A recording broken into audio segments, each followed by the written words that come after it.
La Guinée est belle et bien, c'est-à-dire au-delà d'un paradis. C'est plus qu'un paradis en fait.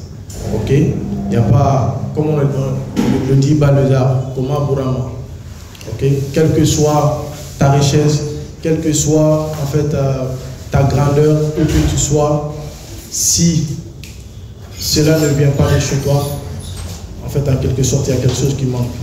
Est-ce que la Guinée est un paradis quand on sait qu'aujourd'hui nous sommes privés d'internet et il n'y a pas de carburant et les médias sont brouillés, certains médias sont brouillés? Est-ce qu'à la lumière de tout ce qui précède, on peut dire que ce pays-là est un paradis? Bon, merci pour cette question. Vous savez, pour répondre à une question qui est assez ambiguë comme ça, il ne peut pas y avoir une réponse standard. C'est comme si tu demandes à quelqu'un qui vit dans la misère si la vie est belle. Vous voyez? Donc, une personne qui vit la misère face à la vie, il te dira que la vie n'est pas belle. Parce que ce sont ces expériences de la vie, c'est ce qu'il vit de tous les jours. Mais quelqu'un qui vit bien aussi, c'est dans la vie. Tu le demandes, il va te dire que la vie est belle. Et tu ne pourras pas lui dire que la vie n'est pas belle parce que lui, c'est ce qu'il vit. Ok? Et une personne aussi qui pourrait ne pas forcément vivre comme il l'aurait souhaité, mais qui accepte de vivre bien sa vie, quelles que soient les conditions, il pourra te dire une autre définition de la vie. Il pourra te dire plus ou moins la vie est belle, ou je me plais bien dans la vie. Donc, en reconstituant, c'est-à-dire ce que je suis en train de dire vis-à-vis de ce que tu me poses comme question, la Guinée est belle et bien, c'est-à-dire au-delà d'un paradis. C'est plus qu'un paradis en fait. Ok? Il n'y a pas, comme on le dit Balezar, comment Bourama. Ok? Quelle que soit ta richesse, quelle que soit en fait ta grandeur, où que tu sois, si cela ne vient pas de chez toi, en fait en quelque sorte il y a quelque chose qui manque. Qu'est-ce qui fait qu'aujourd'hui que les fils de Guinée qui sont à travers le monde, partout dans le monde entier, quelle que soit leur recherche, en fait leur grandeur à travers le monde entier, ils souhaitent quand même toujours de revenir en Guinée. Moi je te repose cette question. Pourquoi les fils de Guinée qui sont ailleurs, malgré que les gens partent, des fois des gens qui aillent chercher, parce qu'il y en a qui trouvent qu'ils ne peuvent pas se chercher ici. C'est tout à fait normal. Si quelqu'un trouve d'un point donné à un autre point, il peut aller se chercher. Voilà, mais qu'il arrive à revenir, qu'il arrive toujours à revenir. On va se poser la question, pourquoi il revient? Est-ce que c'est pas parce que c'est un paradis? Avec l'état actuel des choses. Non, en fait, l'état actuel des choses, c'est une réalité. Mais est-ce que toi, tu souhaiterais que la Guinée continue à être comme ça pour toujours? Alors, je te pose la question. D'accord. Il n'y a pas de souci. Non, reprends ma question. Non, je ne le souhaite pas. Je ne souhaite pas. Je souhaite assez que voilà, donc, en fait, moi, pour la Guinée, ma Guinée que j'aime, je ne peux pas me demander de donner une définition face à quelque chose qui est en train de se passer, que je suppose que c'est momentané en fait. Ok? C'est une réalité. On souffre aujourd'hui. C'est vraiment ça en fait. Tu peux pas. On a galéré pour venir ici. Il a fallu qu'elle se déplace, voilà, avec votre équipe pour aller me chercher. Pourtant, vous savez que Soulbanks en tant que tel, je suis quand même censé avoir ma petite voiture pour me déplacer tranquille. Ok? À savoir que, voilà, entre parenthèses, tout ce que je représente en quelque sorte. Mais qu'à cela ne tienne, j'aurais pu vous dire, ah, aujourd'hui je ne vais pas me déplacer parce que j'ai fait mon possible, au moins pour être là.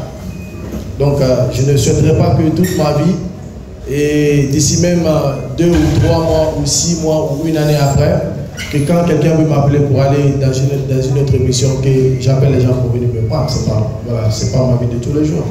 D'accord, alors on va enchérir toujours sur cette histoire de paradis. Et il y a eu un featuring que Jenny Kababintou, Azaya et tant d'autres ont chanté.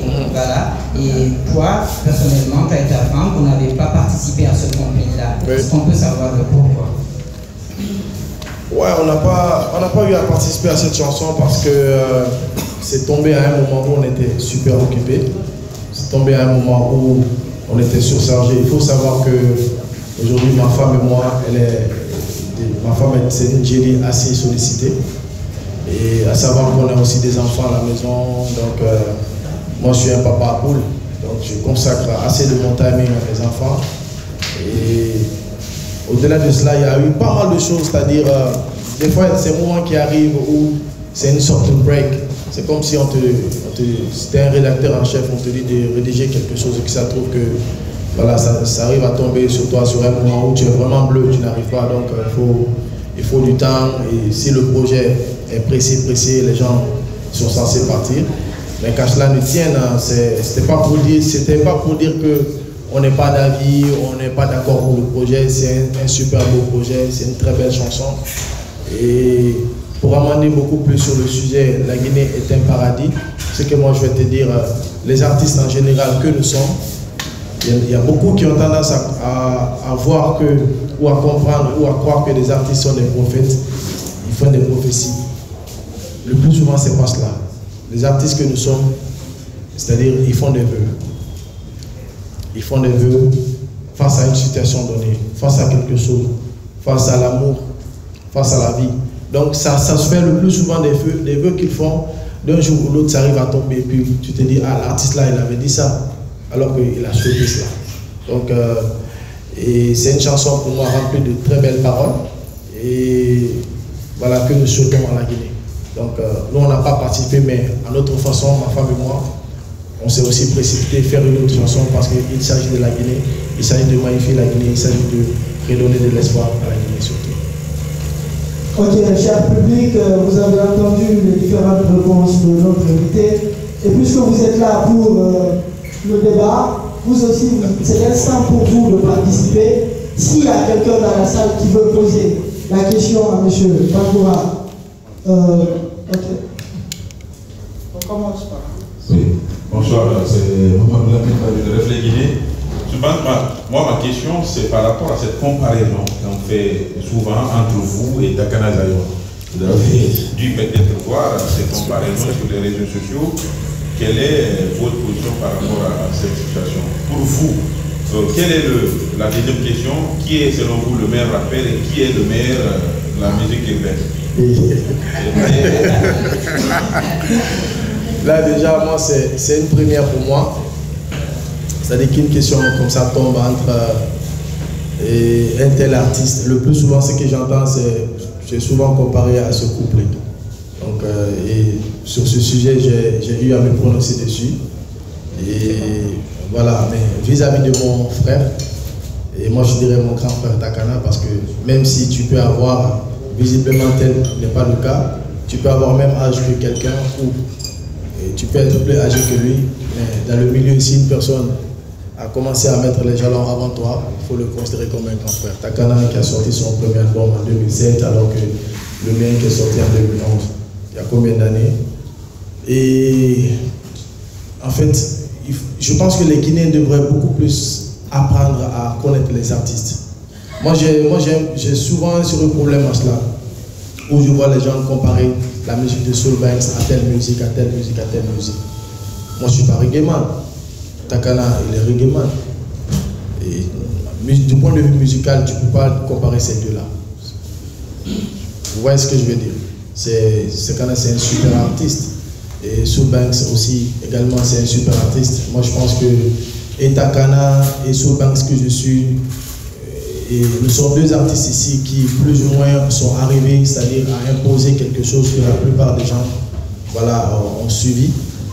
C'est-à-dire qui ont eu à bercer des générations et tout. Donc quand tu prends la chanson reggae, dancehall, en quelque sorte, vous savez que Takana, en fait, il a laissé des empreintes qui ne pourront jamais se effacer, en fait. Okay? Quand tu prends la musique R&B et soul, vous savez que Soul Banks, il a laissé des empreintes, en fait, qui vont rester là forever. Okay? Donc pour moi, ces deux ne sont pas comparés. Honnêtement parlant, Takana c'est un super bon artiste pour lequel j'ai beaucoup de respect. J'aurai toujours de respect en fait.